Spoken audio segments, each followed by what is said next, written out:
Mob justice বাংলাদেশের জন্য নতুন এক আতঙ্কের নাম। ভাস্কর্য, মাজার, স্থাপনা ও শিল্প কারখানায় ঢুকে হামলা ও লুটপাটের ঘটনা ঘটছে হরহামেশাই।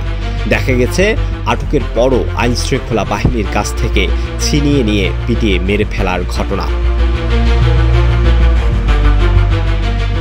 মবের জোরে পদত্যাগ করতে বাধ্য করা থেকে শুরু করে জুতার মালা পরিয়ে কান ধরে উঠবোস করানো হচ্ছে।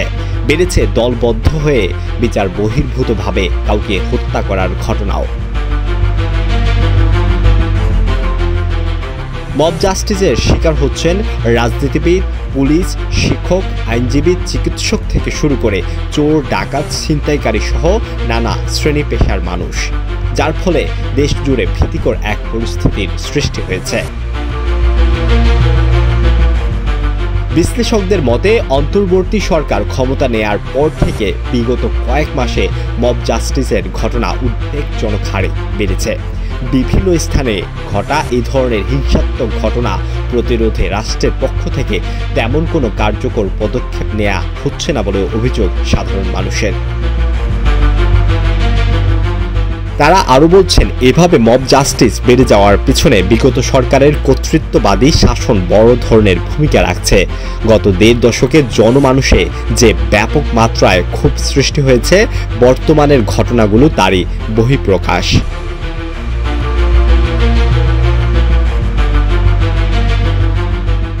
দেশে আইন নিজের হাতে তুলে নেওয়ার প্রবণতা আগেও দেখা গেছে, তবে সেটা কথিত চোর ডাকাতকে পিটুনি দেওয়ার মধ্যে সীমাবদ্ধ ছিল।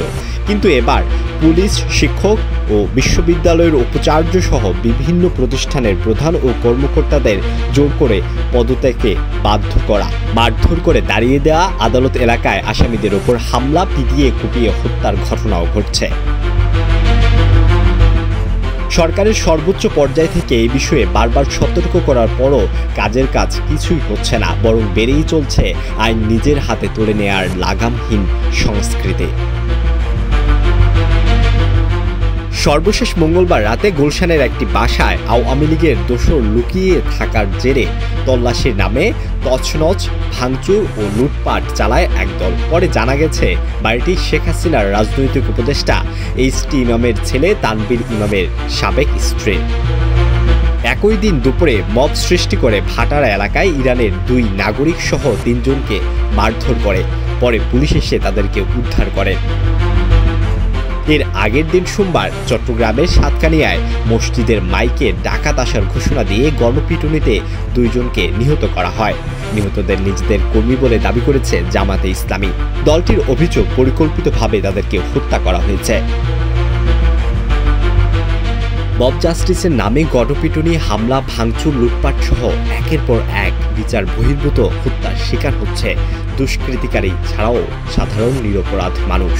একদিকে যেমন ডাকাতি ও ছিনতাইয়ের ঘটনা বেড়েছে, সঙ্গে বেড়েছে মব সংস্কৃতির ঘটনাও।